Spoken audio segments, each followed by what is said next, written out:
Call the September 13th, 2022 work session to order. And so we have several items. All good. So,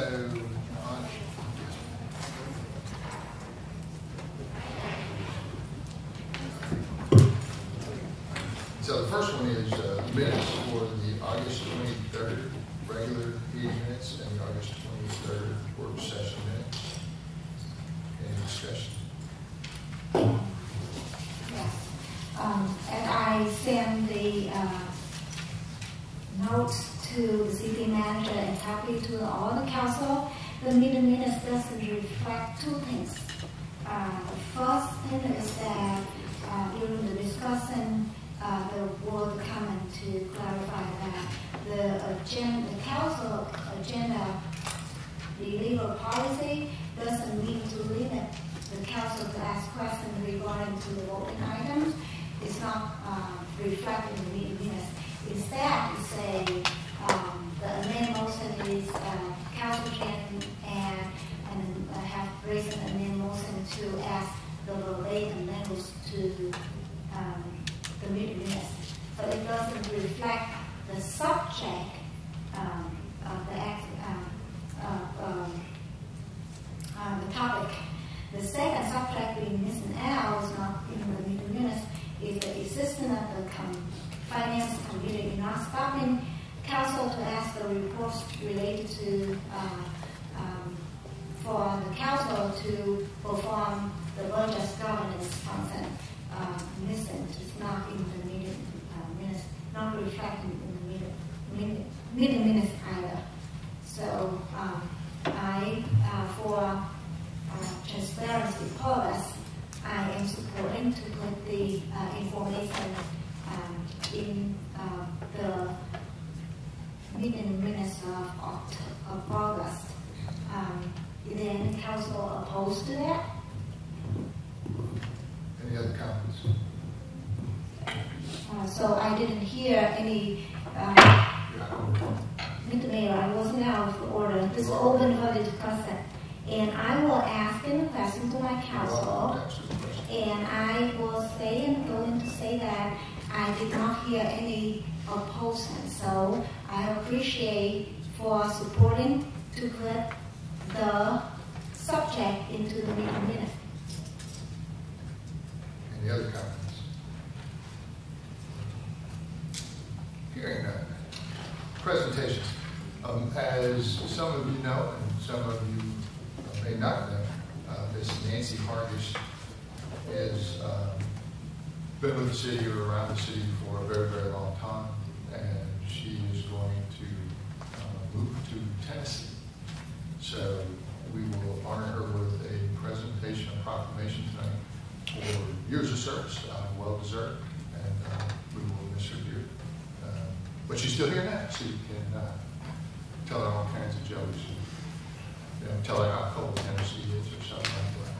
But I think she grew up there, so that's just a little bit of information. She is, I believe she is, right? New business. That's in a couple different orders. But let's which one you want to do? You want to do the ordinance favor? Oh, yes, sir. That's all right. Thank you, Mr. Mayor, Council, and citizens. This is regarding the millage rate increase. In your package, you'll see that there is a letter of recommendation from me. It starts out with legal requirements from the city attorney, quoting several OCGA codes, or ordinances rather, and codes. Up into the second page, down at the bottom of that, there's 3 criteria. The city has to publish an added 5-year history of the levy, and that has been done. The notice must be posted on the city's website. That's been done.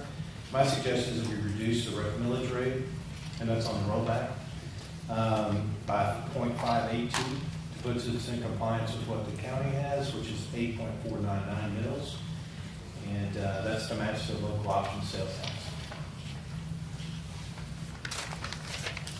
Comments? Ms. May? No comments. Mr. Tran? I hear that you say the advertisements were done, and I also asked for a copy of the tax digest from the county Right. and the millage rate calculation for council to look at that, to have good understanding what does that mean when we set the millage rate to a certain number. So I don't know if I got the information yet. You did. I sent it to you this afternoon as soon as I got the tax digest and all the calculations and the sheets in there as well. I appreciate that. And moving forward, please be mindful that most of us have a full-time job. So when the information given to us during the day, we probably would not be able to read that. And this is the first reading. It's an opportunity for the council sitting in public to discuss about that. And missing out the information would not help us to do that. So in the future, I would appreciate if the information is included in the agenda package. And for the major thing like this, if we could have a possible head start, so we prepare, we digest slowly, and when the time comes to where we have to make the decision, we can move quickly. Certainly. And if you have any questions during the weeks coming up before the second reading of the vote, we stand ready to answer those for you. But the required documentation was attached to the packet, which includes the 5-year tax levy and the calculations that we did where we do the assumptions for the reduction. Councilman Quah.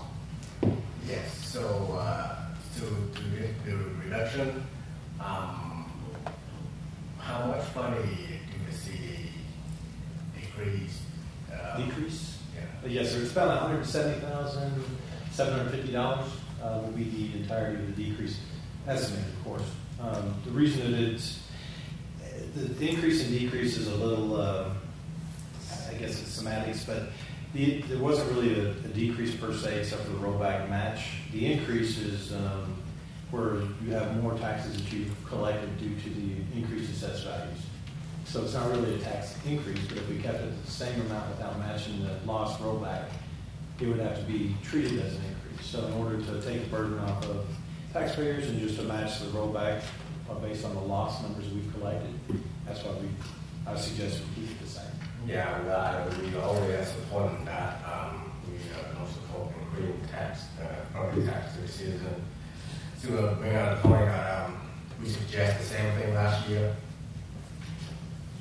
but it wasn't supported this time. I'm still supporting the idea that we decrease the property tax. It doesn't. However, he said, it's a decrease. Last year we suggest the same thing, but you want to point out that we suggest the same thing. We created the rate, so we collected the same amount, but we kind of fight it. The term I call it, but I want to point that out, but I'm supporting it. Thanks, sir. Ms. Dean. No questions. For those of you, I think, is this available on the back counter? I'm sorry? Is the 5-year chart available on the back counter? It's in the packet. Right, I just want to make sure that somebody back there's. Oh, no, okay. Yeah, it's in the packet. It's in the packet. The city clerk. I just want to, kind of go over a couple of things. And the tax digest itself, in terms of your current property, both commercial and residential, without breaking it apart tremendously, because you could go into a lot of different details. The city stabilized. And in 2017, you had a tax value or assessment, fair market value, $276 million, give or take. And between 20 and 2022, that's went up to 363. Most of you are familiar with your birthday tax. Remember, we used to get, as the automotive tax came in the mailbox, you paid a lot more. For those who are still hanging on to your cars, you probably still are. For those who bought a new car, you paid a certain percentage at the sale, and now you're just paying the $20 tax fee. That one was really done by the state of Georgia, and it significantly reduced dollar values coming into local governments. So as things have been going on, just to give you an idea, in 2017, the city had roughly $3.5 million worth of motor vehicles that are still subject to something, and today it's like 1.2 million. So those numbers have consistently dropped, but there was a remarkable reduction. So your property value in terms of assessment was a $19 million change. However, we only had $12 million in growth. And the growth you actually get to keep, where a reassessment where somebody just decides your house is worth double what it was is not the same thing. But if you built a new building that wasn't there before, that's how cities ultimately can make some money. You have to have new residential, you have to have new businesses, you have to have business license revenue. So we had about $13 million worth of reductions against $12 million in growth, or $19 million was assessment. So those actually came out pretty interesting as you start watching gross factors come through. And when you're looking at your actual rates, and I'm just going to read these. So in 2017, the actual rate that was charged against your property was 9.67 mils. In 2018, it went down to 9.38 mils. It stayed stable for 2 years, 2019. In 2020, it was reduced to 9.08. Stayed stable again a second year, 9.08. And then this year is projected to be 8.49. So the knee-jerk reaction ability, you got to be really careful because this is not something where we get to go out as a city and go get us a second job. We have to figure out how to pay our employees. I think we've done a pretty good job. It's not perfect. We know there's more to do, but over the last couple of years, we've offered about 22% increases in salary, and we're projected to try to do more. So you have to be. It's easy to basically give away something. It's very hard to recover from it. But as the additional small businesses, are making more money, or new businesses are making more money, then this is county-wide, not just as much more. So then that provides the opportunity for us to continue to lower the property tax value, at the same time provide you the services you expect. So, and in this particular case, the reduction is 6.18%. Not bad, not bad. And we don't have a public hearing, even though there's a series. If you have a tax increase, you got to have 3 public hearings and do the other things.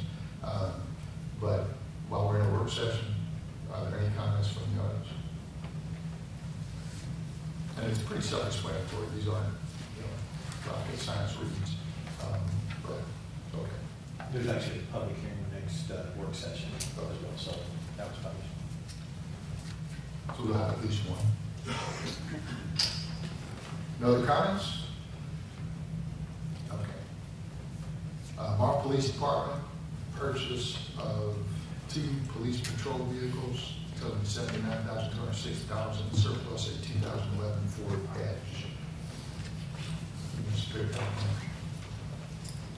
Chief Crump will be making that presentation for us.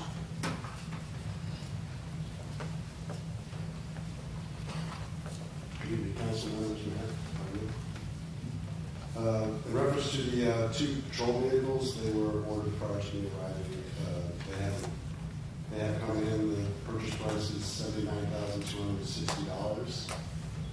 Of the $200,000 that was allocated for the fiscal year 23 budget. These have already been approved by you. I'm just informing you that basically they're here and ready for pickup. In addition, we have a 2011 Ford Edge that was involved in a motor vehicle accident. Insurance is already paid what they're going to pay. The repair cost on the vehicle was $12,927.85 if we want to repair it. The worth of the vehicle is only $6,000, so we're obviously not going to repair it.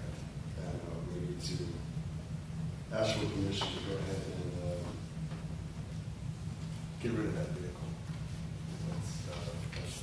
We have pictures of the damage if you'd like to see it. So you have a scope of how bad the vehicle is damaged.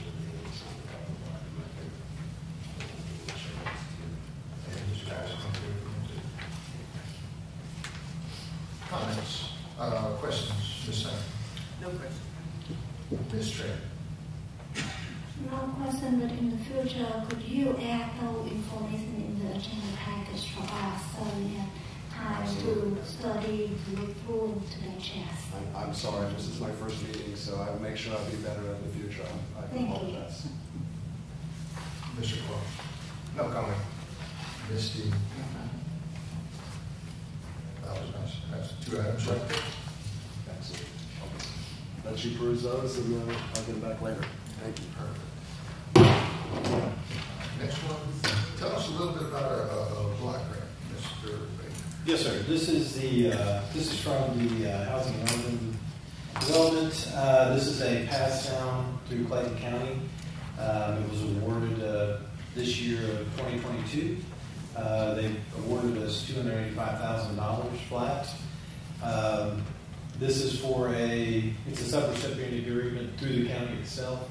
Apparently, Mr. Whitley put in for this one for us.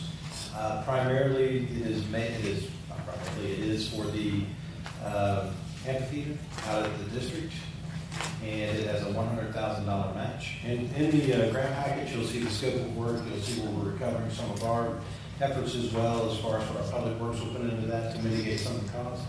But that those are well recoverable through the grant, as well as the construction costs and everything else that would go into that. So we're asking for approval from the mayor and council for this. Now, on the back part of the shops, which is where we've got a reasonable amount of property, that doesn't have a tremendous amount of buildable space that we would know. There used to be a deck back there.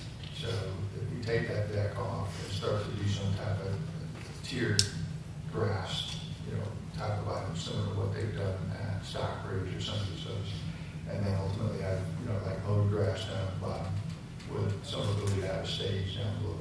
That's pretty much what we're talking about, relatively small. Yes, and I think the first part of that, of course, we've got the planning and development to come into that, but this has to be expended by 12/23, so we're kind of under a timeline on it. But the first thing would be a planning section. I think we would have to almost put that boardwalk back, at least some facsimile of that boardwalk back behind those buildings, and then as you do that, it mitigates how you do your amphitheater. Questions? Ms. Simon? You said this is a match grant? I'm sorry. You said this is a match? It is, yes, ma'am. Okay. $100,000. It was $100,000 match from the city. So we get about 300 from that, and 100 for us. The amount that the HUD is providing is $285,000.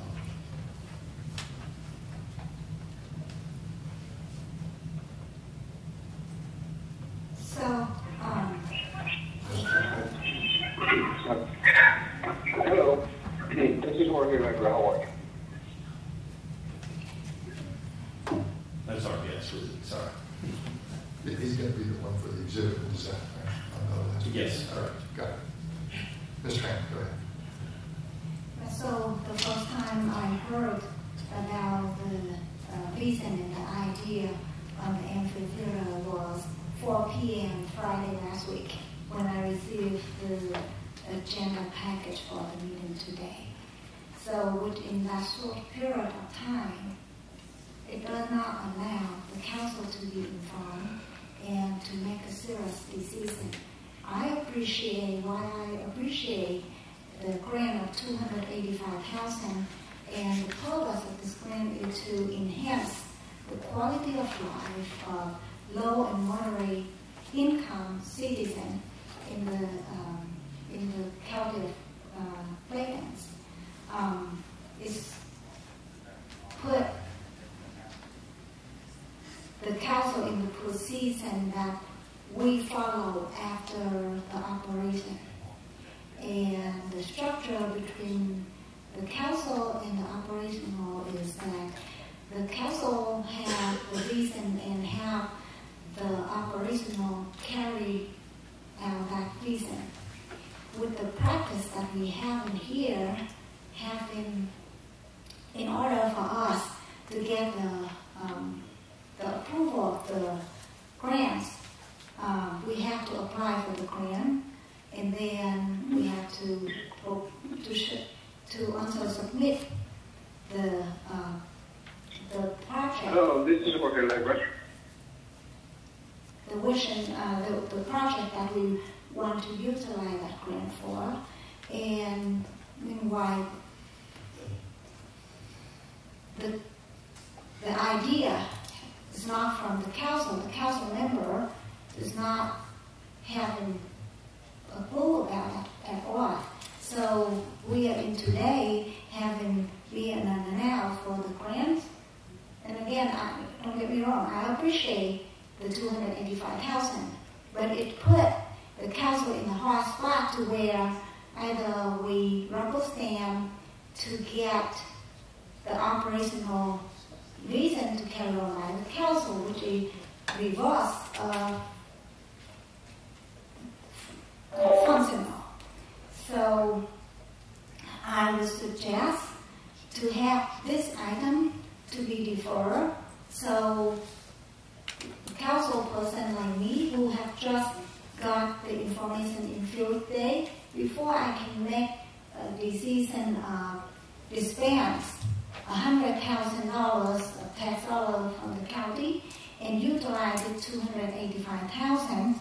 I would like to have to be given more time so I can do my study, research, and to make the informed decision. In the package, I also do not see a study to learn about the feasible practice of this project. Meanwhile, let's see, they have just did a groundbreaking for $800 million investment project that includes an amphitheater. We also have Clayton County Commissioner have the old seal building, which is next to that, to have a venue of holding the event. For all of that, it's not easy for the council to sit here within 4 days looking at this number and make the decision. If I support the decision within 4 days with all of that information without a good understanding of the study of the feasible of the project, I would say I am negligent to my responsibility. And for the information, just today, the stock market dropped 1,278 points. It is 4% dropping within 1 day. And the federal have the potential of increasing 1% of the interest rate. All that element will impact this project. So I would say, please have the council get familiar with this project to where we are informed, so we are more comfortable and get enough information to support the project. Mr. Kwok. What is the description of this, of the limitation of this grant? We can spend on anything or any... Yeah, it's in the, actually this was received by us, the approval on June 1st, and I've spoken to, I think, every one of you about this, with the exception of Ms. Tran, in our other meetings. The objective, if you look at the scope of work on here, it lays out the scope of work where it would be and what it would primarily take care of. It also has a breakdown of the estimated costs. So the scope of the work, and it is primarily the verbiage from the application, which was obviously submitted last year. I don't know. I did get the application on here. It's attached as well. It is for the amphitheater and the area behind where the shops are. So, I saw that. I want to make a clear point. So we spending this money on what we want to spend it on, and in the future we do have to the application to make the bill and everything there. That's what I'm. In the future? Yeah. I think that this amount that you're looking at here would be just based on estimates and putting back the boardwalk and starting the I think it'd be a starting process. I mean, it's not going to be competitive with anything else that the county's looking at with the project down 54 or at the actual facility there at Sears. It's more like I think more like a city pocket park almost, where you'd have some performance and things in it. But I'm not sure how much we would get done with this amount of a grant. So there would definitely be in my mind, a phased-in construction project. So the question was, are we obligated to build something? I mean, if we spend this money, are we obligated to do something? And how are we planning to build that? And do we have that planning? I mean, we do not. This is part of what if you look on there, it's the contractor consultation, architecture and engineering costs are part of this grant. We've estimated those costs to be around $37,000 for the architecture and design. So once they do that, then we have an idea more of what of course, we come in and present that to the council as we go through those phased other steps. But we are obligated, yes, to answer your question, we have to do a amphitheater in that area. That's what the grant was for. So we're going to spend the money, $285,000 on a project that we are studying about it and obligated to build. Am I correct? Well, I'm not sure there's not been a study done on that, but it's part of the architectural engineering costs. Those are things that have to be done before you configure how you're going to construct that. So that it does offset those costs, if that's what you're asking. My concern is, if we spend that $285,000 and we don't have the fund to build that amphitheater, I mean, what is the consequences? That's what I'm worried about. Well, if we accept the grant, we are obligated to do that and have it done by December of 2023 to the best of whatever the funds are. If we don't have a full amphitheater, we have to show that we completed scope of work to the best of our abilities and the financial limitations that we have. And that's why I suggested that we do the planning on it in a phase, so we know what we have with estimated costs to do a phase 1 or phase 2 of that. There may be 2 or 3 phases left after that we need to fund in a different way, but however far the money goes, that's what would be in the architectural and engineering concepts. Do you at the stage that you can share with the council that the vision of what you have on that project? Yeah. The surety fund. On the amphitheater, the plan the vision that you want to. Well, it would be a grass amphitheater that would go down to some type of a raised stage probably in that area. But I think the first part that you have to do, I think the feasibility will be to put in, and the suggestion will be to replace that boardwalk to a certain degree. Maybe not to the extent of the 12.5 feet it was, but maybe a modified boardwalk to 6 feet and maybe then have ways to ingress and egress down into that boardwalk area. So that, can you give me a kind of rough breakdown of $385,000? What are we going to use that for? The board and whatever? Sure. Yeah, and we had to put that in for our scope of work, and it's included in the packet. So it shows you that it has engineering costs, like we're talking about the contractor consultation invoices, the construction. We have earmarked about $180,500 for that. For the architectural engineering costs, which would be the design plans and how the phases would go in as far as construction, $37,000. The infrastructure for facility improvements would be $32,300. So that would be the improvements to get it to where it needed to be built. And then down at the bottom, we also broke out just shy of $25,000 for our costs. We figured we'll do with keeping up with finances, with what our public works department will do to prep that and mitigate the costs as best as we can. So it is like $385,000. So are we required to have any kind of bidding under any bidding project to select the contractor?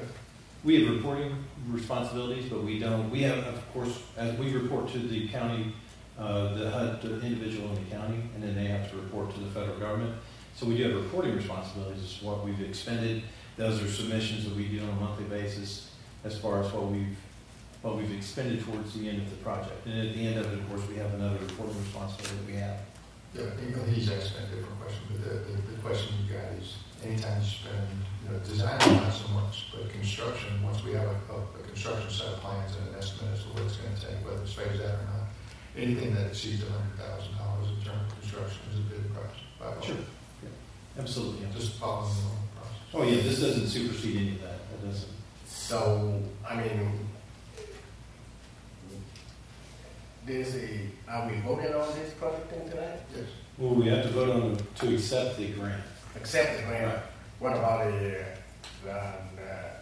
we're not voting on that $100,000 that we're gonna match, right? Not yet. If we to accept the grant, we would have to commit to matching $100,000. Yes. And then everything else, as far as construction bids and everything else, So we have to vote on that later. Yes, sir. Absolutely, yes, sir. Could you please point out to us where is that on the intergovernment contract with the county for accepting this grant that we have to match 100,000? I believe it's in the package. It's in the packet that I gave you, ma'am, but it is in there where we have to match $100,000.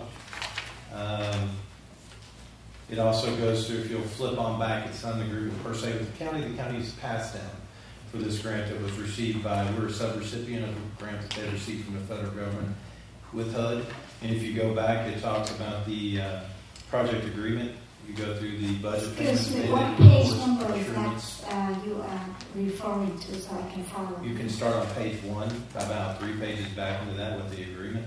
It's called a subrecipient agreement for use of community development block grant funds. Give me a second.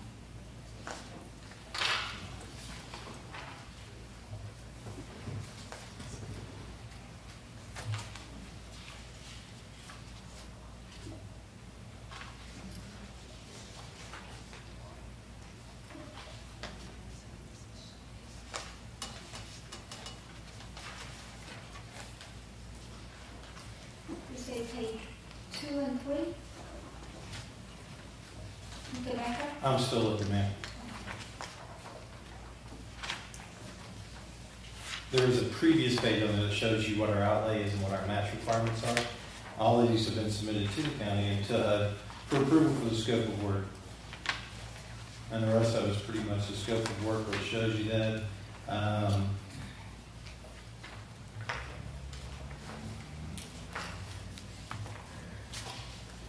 You have a line item budget on page 22.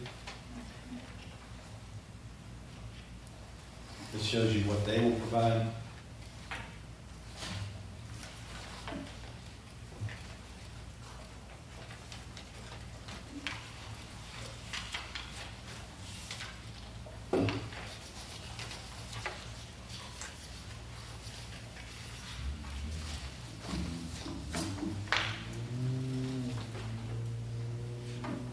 And if you look on page 29 at the bottom paragraph, it will show you the required matching amount.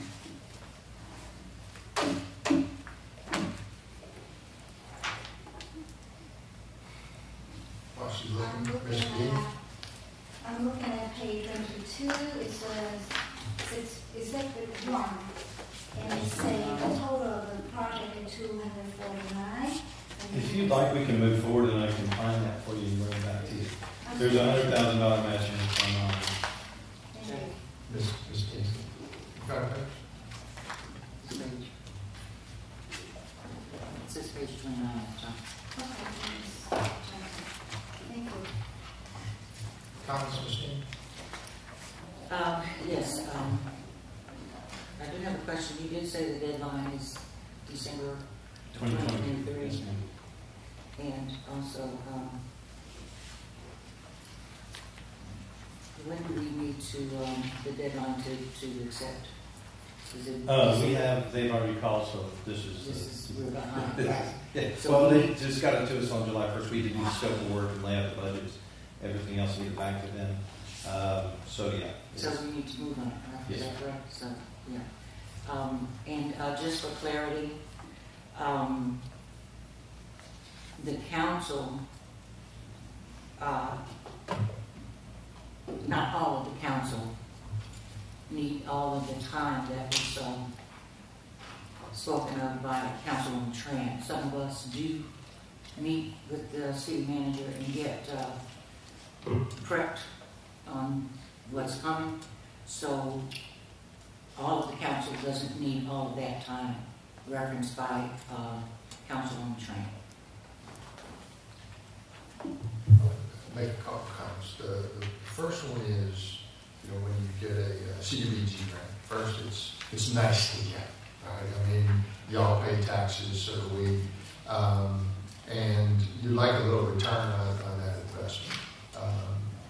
When you look at low to moderate income, pretty much any project in this county is going to meet that criteria. You can, you know, whether we all specifically fit into that criteria individually, but when you look at the county as a whole, almost every project that is submitted anywhere in this county would meet that criteria. So that's not how maybe everybody thinks it. When you look at the district as a whole, you have to look at the county is making an $85 million investment in Sears. We have to look at what's also happening on properties that we own. And, you know, we had a tragedy out there not too long ago. And, you know, some insurance money will pay for the reconstruction. They probably won't look anywhere, you know, like what we had. But you will have some new product out there. 3-to-1 match is not bad. Most of us would put up $1 to get $3 of somebody else's money. In this case, it's our tax money, but we're getting. We have other interests, whether it's rentals or just park systems in general, or some of the public safety grants. You know, we are consistently, as a city, you know, mining whatever we can mine to maximize your dollar. So, from the staff perspective of being able to get, you know, some money to do something on a 3-to-1 ratio is pretty nice to have. Any other comments? So where is the procurement going to happen in the entire project? Where's what? The procurement, when is that going to happen? Is the contractor, and the contractor listed here in the package being chosen, or are we later on? We will do an RFP as soon as this is approved. We haven't moved forward on any of that yet until it's approved by the Just like any council project, you got an idea, but we have to have somebody design. The design is what's going to tell us a tremendous amount. We can design something, you know, to a C ratio, but we might decide that maybe we want to do a little better than that, and maybe we have to phase it as it goes through. The average person can drive down I-75 and ultimately look at that project. But then let's also make sure that everybody's seeing the total project. At some point in time, you know, we are working on getting the pass system tied into all of Morrow. You have an idea, and it might take us 25 years or 30 years to finish it. You finish that pass system in the back of Skyward. At some point, we could probably do an overpass over to South Lake. There's a way to do that.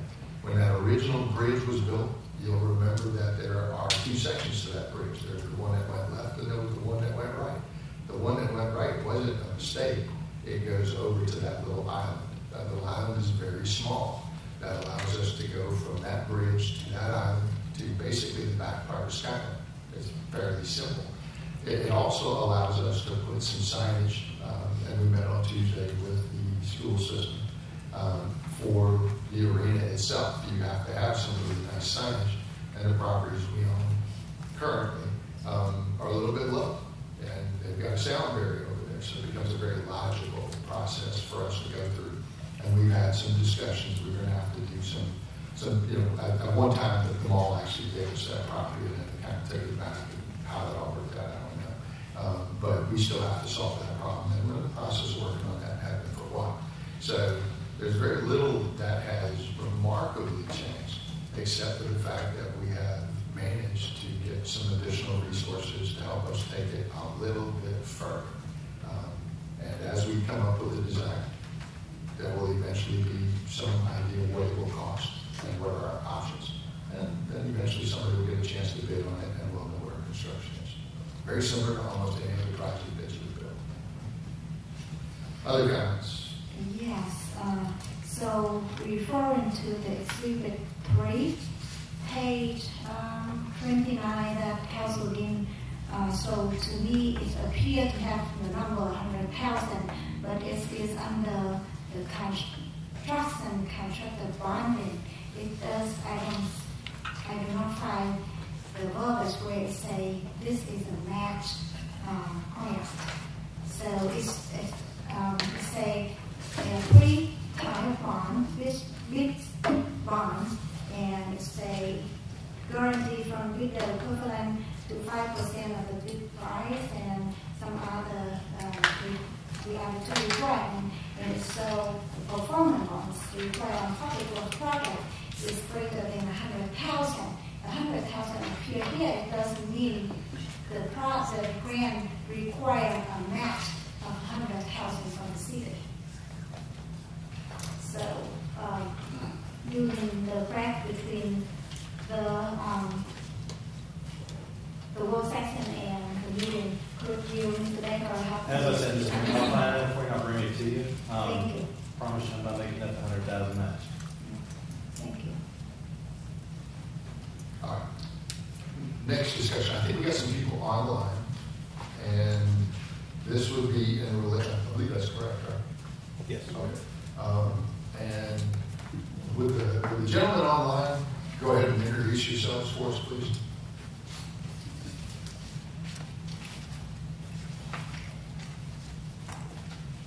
We know we have an architect, and we know we have some construction people, and this is going to be related to what we call the dark space, the exhibit space on the back of the conference center. Rather large space. We got the floors sanded, and again, just like everything else, we were trying to take it forward. We need a design. We got to have some restrooms. We've got an upstairs and a downstairs. In this case, we're going to focus on upstairs. We have to look at mechanical, air conditioning. It's kind of important. And a few other things as we take a property that we've owned for probably 15 years and continue to move it forward at a fairly steady pace. Nothing gold-plated, just continued progress. So, good evening, Mayor, Council. Like the Mayor said, we're looking to begin the process on the build-out of the dark space. Work's going to be completed in several phases. It's not going to be one get completed. It's going to take several time to get this done.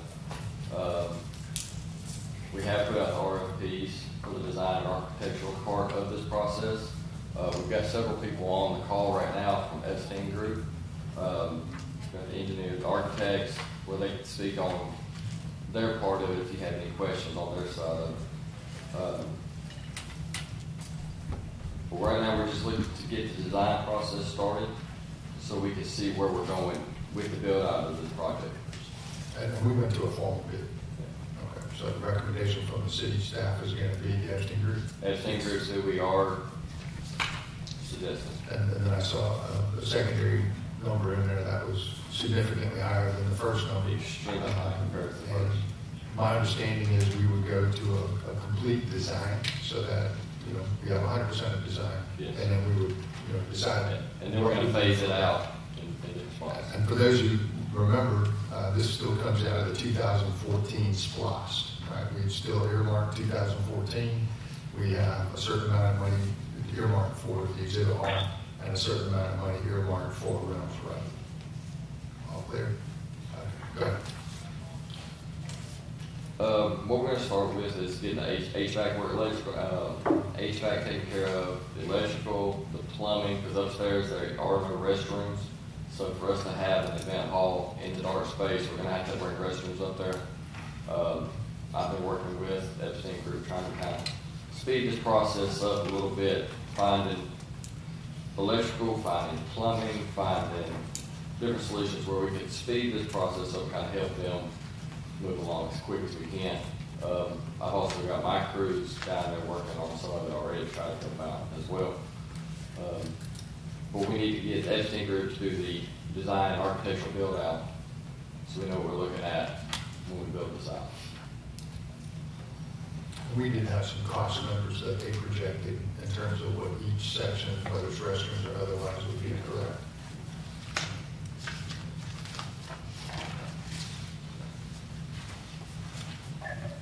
Architectural, you're looking at $226,000. Structural is $22,000. Mechanical, which is HVAC, the electrical, plumbing, and fire protection, is $100,000. You're looking at $350,000 for the design. And then we had some things in here such as removing the old escalators, wrapping the columns, a sound wall, where we don't have an impact on the existing conference center at some level. The ability to break the space up with a sliding curtain, similar to what they do in the existing building. Those would be things that we can add. Once we've got the design, we don't have to necessarily have everything at once. For those who are familiar with exhibit halls, or any type of building for that matter, even if it was open today, most people plan their events years in advance. So it gives us a time period where we can grab the busy season, kind of turn the lights off, if you will, do construction for another 3 or 4 months, and then kind of make it so that it works out, and hopefully get a pretty big number in terms of pricing. I know we've got, do we have the architect online? Dr. Olu, you there? Jorge? Hello? This is Jorge. Lou is joining in also. Okay. Are you there? Well, don't be shy. Tell a little bit. We're not. We've already met before. But tell the council a little bit about yourself and what you see in. I mean, a relatively small project for what your backgrounds are. But talk a little bit about this project and about your company.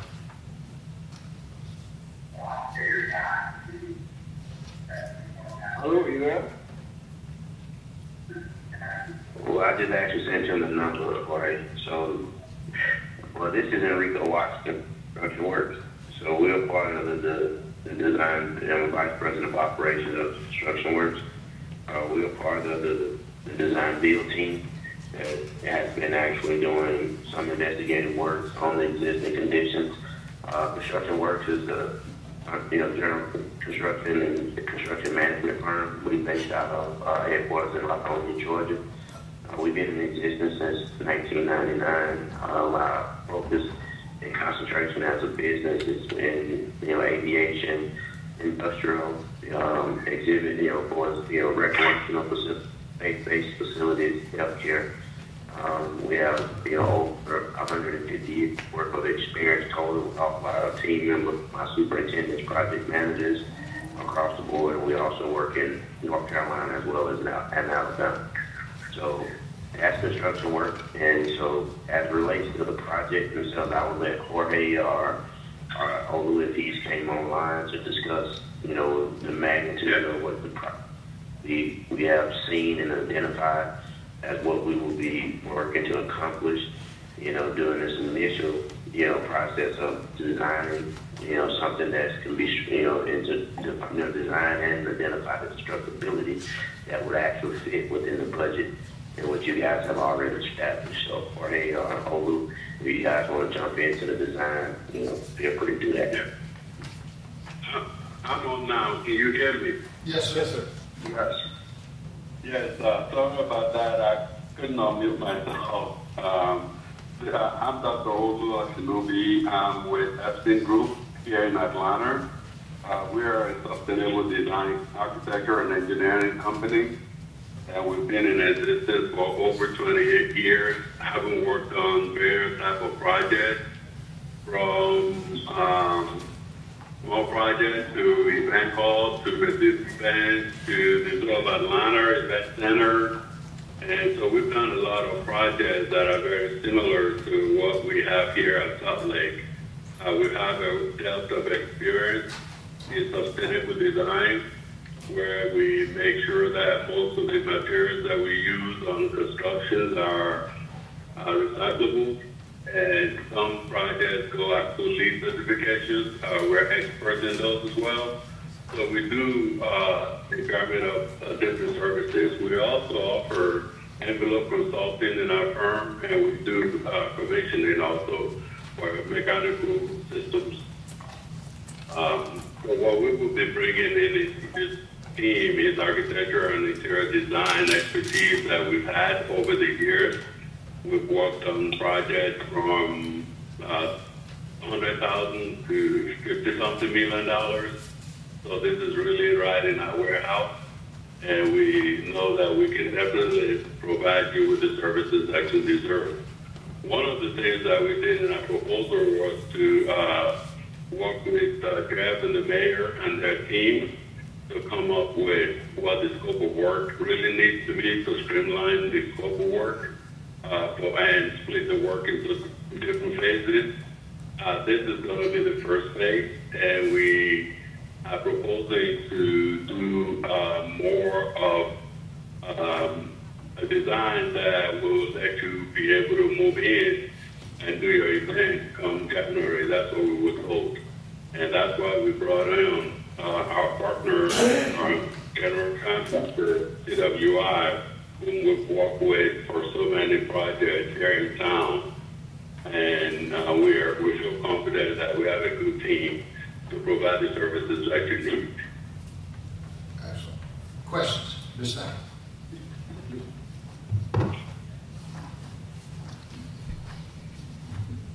Go ahead.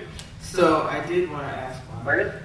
I did want to ask, I see that the other bid has kind of like a cost, an estimated cost for the complete project around $9 million. So if we're saying $350,000 just for the design component, That number was about 3.4, but it depended. that's where I was going. Okay. Yeah, if the design services were about 10% of the cost of the project, and we would be probably around $3.5 million. So I think those are some of the numbers that we also have to kind of be mindful and speak to if we're going to get the project completed for the facility use that we've envisioned for the dark space. What would be kind of like the first component that you would propose, just based off of touring and understanding the scope of work? What would be the first component that you all would advise for completion? We do. We discussed, if I may, we discussed the restrooms, water fountains. You got to have those. The floors have been prepared, but they're not sealed. If we don't seal them, then they're going to stain. If you have heavy usage in them or any kind of usage, covering the columns with electrical access, some of the lights, partial HVAC, and of course the fire sprinkler system. And the building has a sprinkler system, but it used to have a drop ceiling to it. And it was a drop ceiling from 1976 with a different use.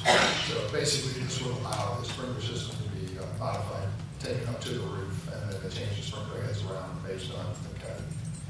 And it's got a full standby schedule for the system.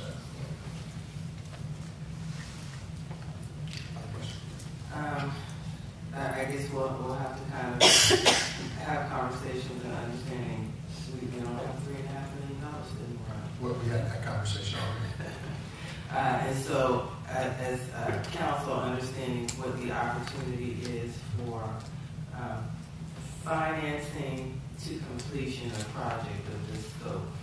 I think the main goal was to have the full design and then to use the existing 2014 remaining of that budget, and that should be enough for us to be able to get it open. You know, some of the other things we'll mine the world for other funds to see what we can do, but it should be enough to get us to the point where we've got a building, we have some functional use of it. That's the goal. And so for those who have numbers spinning in their head, where are we with the 2014 lots? That's where it's coming from, that's correct. Unfortunately, our finance officer exited stage left. At $1.9 million, roughly where we're at with that. And that's a split. That's using about half of it over at the conference center and half of it over at Reynolds. So that's what you're doing. And in both cases, we've got design, you know, the visual first, and there's some type of schematic, and then from there you start to get some real numbers. The difference is over at Reynolds, we're still very much in an as-built building, and you know that schematic will take a little bit of time.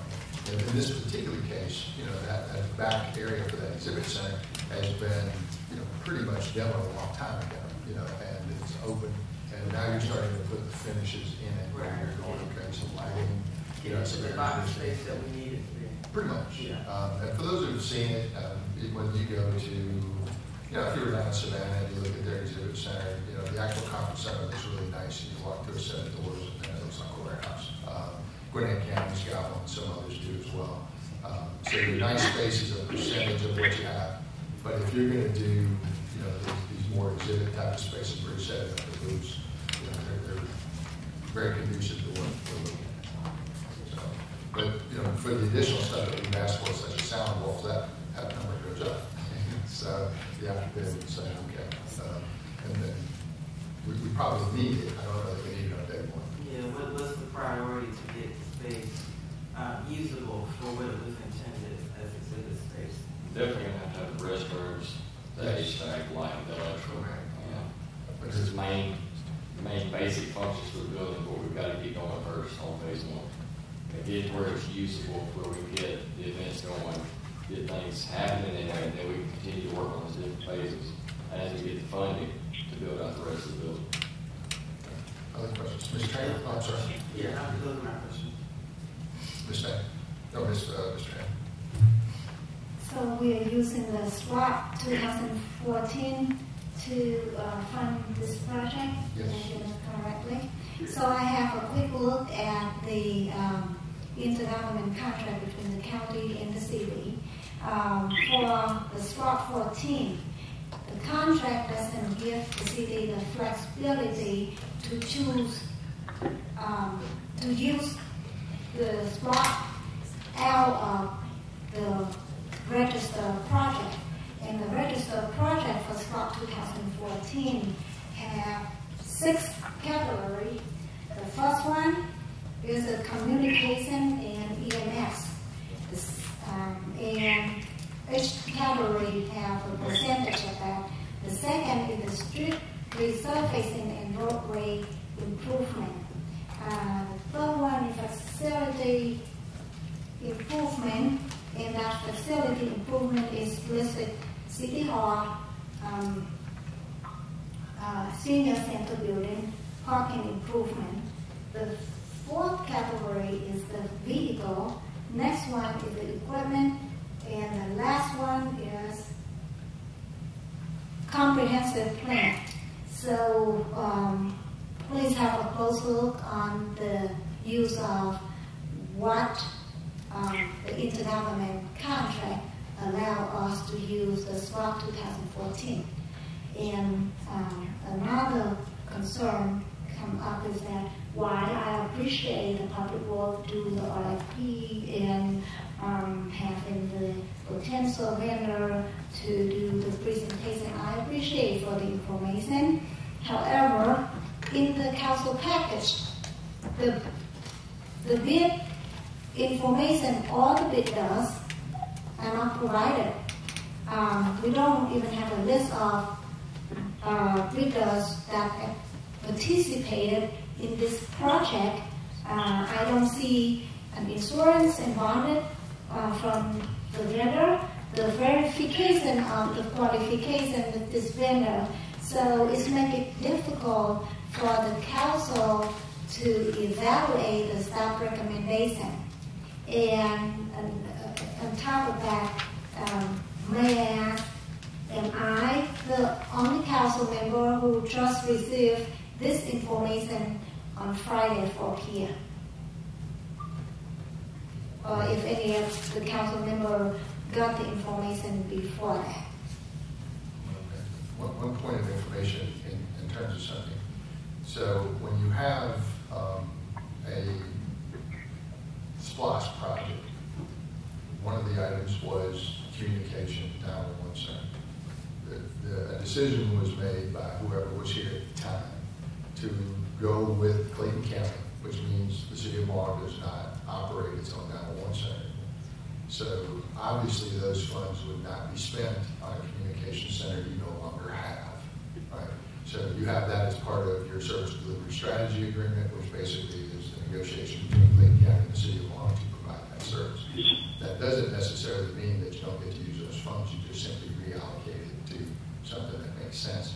And one of those projects that was laid out there was the exhibit space for about half of that, and rentals, which was the other half. Fairly simple. Other questions? Yeah, our agreement doesn't, I agree with you, the agreement would allow us to, if we don't use the full amount of registered project, we can use that for other registered projects in that intergovernmental contract. Is that specific for SPARK 2014? However, the other category that we have, does the EMS, the communication, is not, I would say, let's have a closer look and check on that. And if we need to get the city attorney, have a look at that. So we understand and be clear and informed on our legal authority, what we can have, what we can do or not. This one, just like the other one, it just flight to me a few days ago, Friday last week, 4 p.m., and setting me in the position that I'm making a decision on spending a lot of large amount of tax dollars that I cannot take it lightly. And I would suggest to have it before the amphitheater project, the grants. The county approved the grant back in May, and we drag it until now. So having another council meeting in 2 weeks to help the council to be informed and clear on in making this decision is worth it.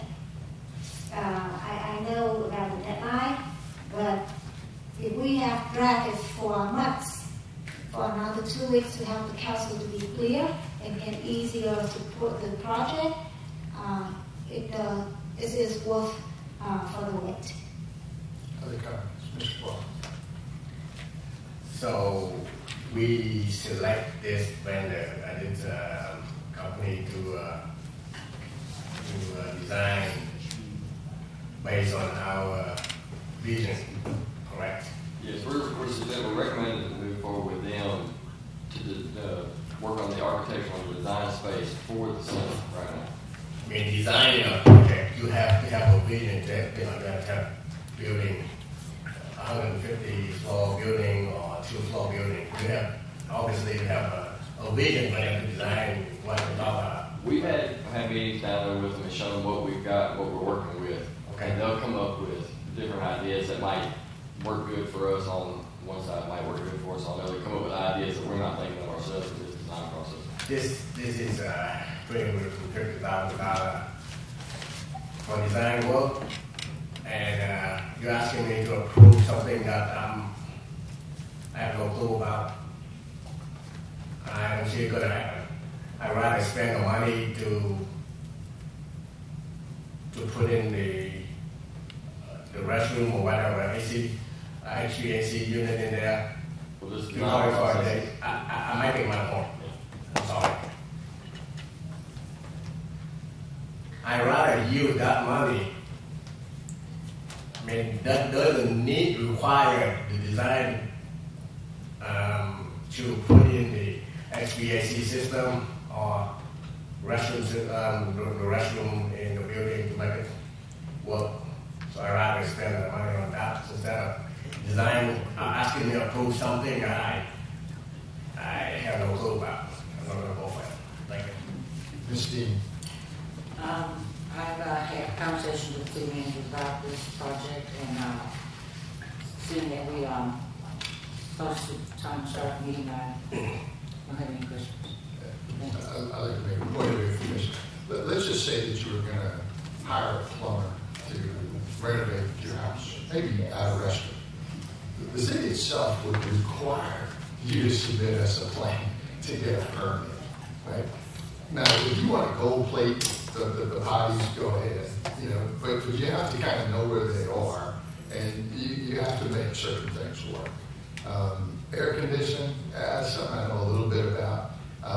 If you're going to do a building where it talks about 200 tons of air conditioning, I assure you want it designed. I assure you want some energy management in that system that kind of says, how can I afford to make it where it's not going to cost me a fortune to operate on a regular basis?